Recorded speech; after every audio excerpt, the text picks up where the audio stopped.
Hey everybody, I hope this air isn't making too much noise. It's really hot. I just wanted to make another video. The last video I uploaded was right after the car broke down with the alternator and the battery. So right after that, I'd been at Lively Iris and we were having coffee and grabbing some lunch, waiting for the alternator and the battery to be put on. And then we went to Cleveland. So, one second, guys. I gotta make a turn here. So we left there. We'd been planning that trip and we didn't realize the alternator and battery were bad until after we'd already left anyway. So thankfully we were able to get that fixed. It only took about an hour and a half to put it on. But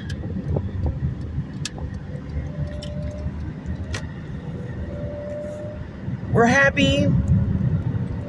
Hey, we got it fixed, no big deal. On down the road, right? I don't know if you can hear the car now. I'm driving it back to the mechanic, the guy that I got it from. Transmission's going out.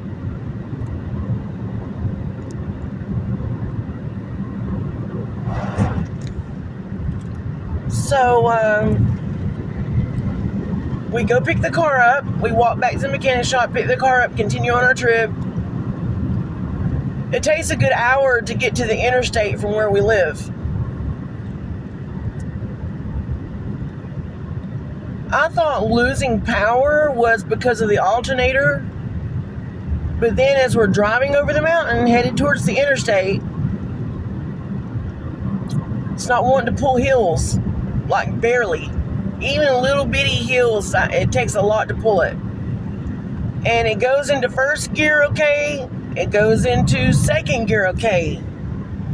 Third and beyond, it wants to not change gears.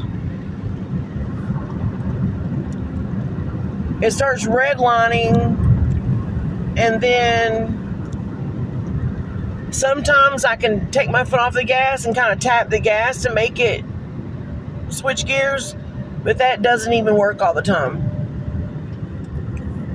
So typically, with a car in the appropriate gear, it'll run about 1,800 RPMs.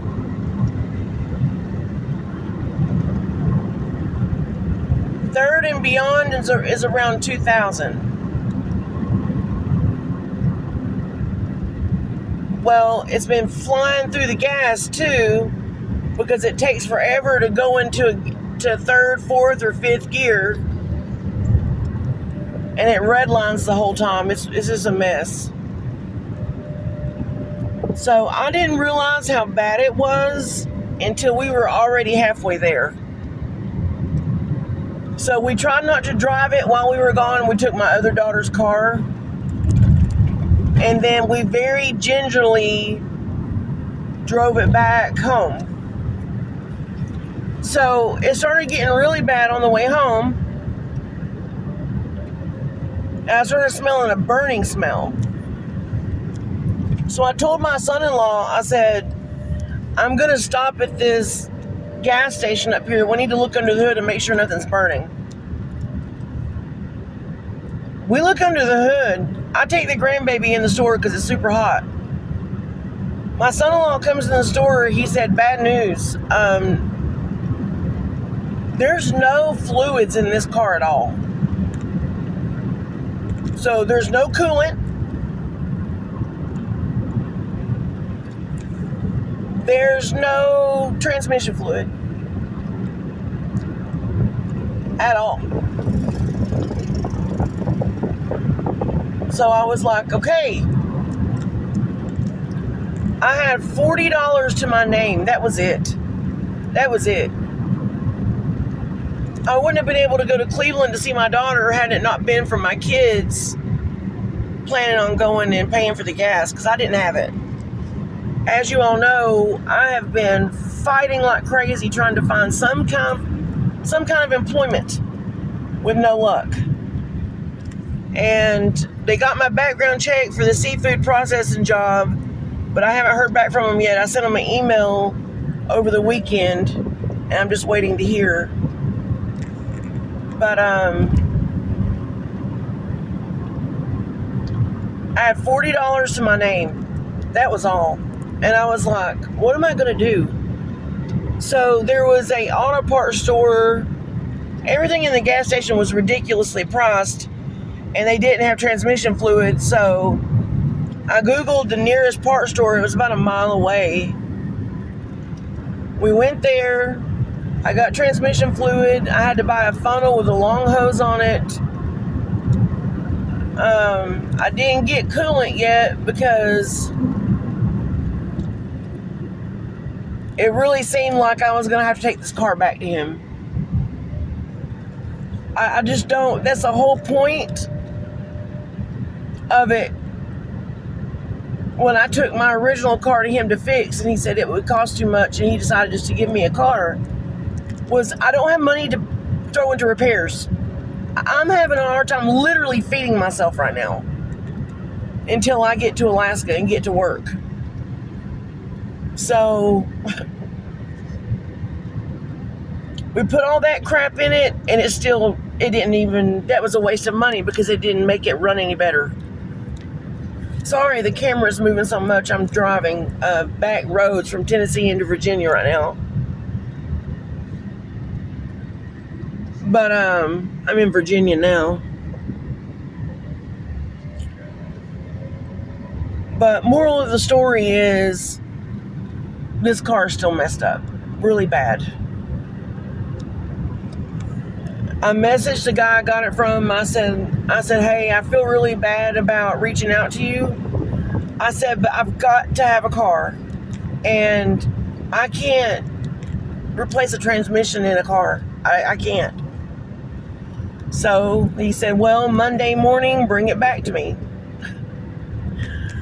I was like, here we go. 4th trip back to this guy, which I'm grateful. Don't get me wrong. I'm grateful that he's helping me.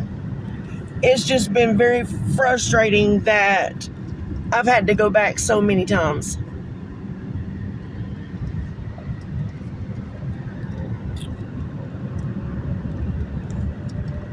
But anyway, I am grateful. And I'm grateful that he hasn't said, well, too bad, he's willing to help me get this running. He did tell me the whole point of it was for me to have a reliable vehicle, I don't care about the way it looks. I care about it getting me from point A to point B. That's all I care about. So I'm on my way back to him now. He said for me to drop it off with him, and he's going to let me take the Honda Accord, the white car, until he figures out what's going on with this car.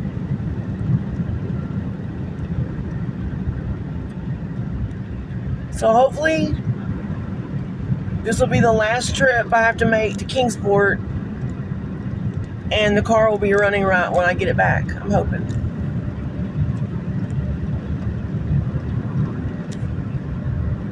So, prayers requested, you guys. I really need a reliable vehicle. But,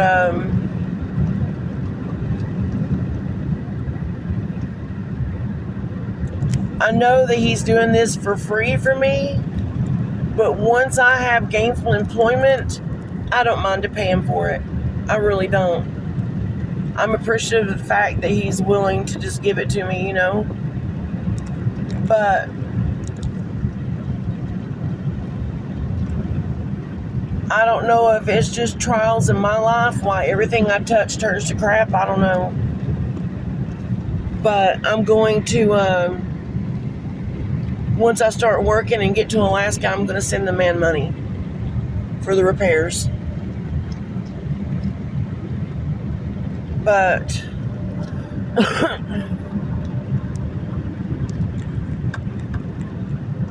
I really hope that this time it's fixed, you know.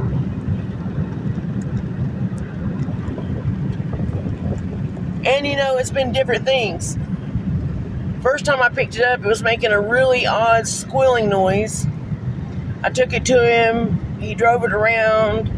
He said something plastic came out of it. Maybe it was caught in one of the belts or something, making it squeal.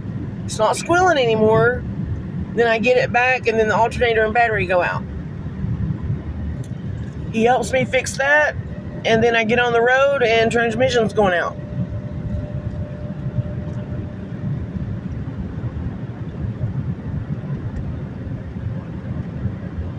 I sometimes wonder,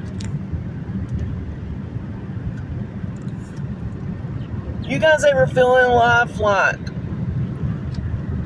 you don't know what it is about yourself, but just nothing goes right? Like even the smallest, simple, everyday things in life, nothing goes right. Very rarely. When it goes right, it goes real right. Like, I'm either extremely blessed, that's few and far between though, or it's trial after trial after trial after trial. I get tired, y'all. I really do.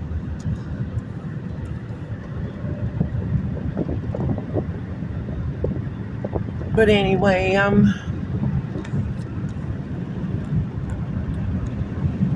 having faith. I'm trusting the Lord that it's going to work out.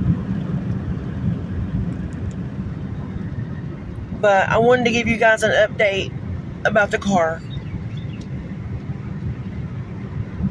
And of course I said my channel was going to be many different things, about many different things. So I'm about to make another video about personal aspect of my life. So I love you guys. I hope you're having a blessed day and that things are going well. Please continue to pray for my sister. She's in a bad way financially right now, and usually I help her, and I don't have the money to take care of myself right now. I literally don't have money for food today, if that tells you anything. Come on, go in gear. It's not wanting to go in gear again. And it's burning through the gas, buddy, let me tell you, when it won't go in gear. But anyway, please continue to pray for my sister, my little nephew Noah. Pray for my daughter Dana and her husband Colton and my little grandbaby Leva V, that they'll know what God wants them to do, what God has for them, as far as, you know, where to move. They've got the property listed for sale. So just keep us in your prayers, you guys. We need it right now. We need it always, but especially right now. But I love you all, and I'll talk soon. Bye.